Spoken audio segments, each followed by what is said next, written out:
Do you consider the senator armed and dangerous? And if so, how do you plan to arrest him? Ano naman po?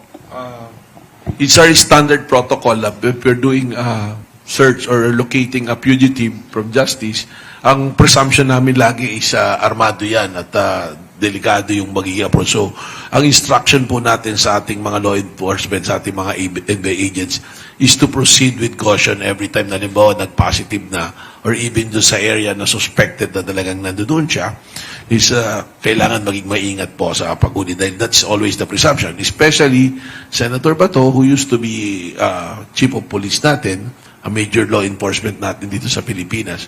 At the same time, what happened doon tayo sa Senado, it shows yung factor na yan na maaaring talagang armado po yung tao na ito.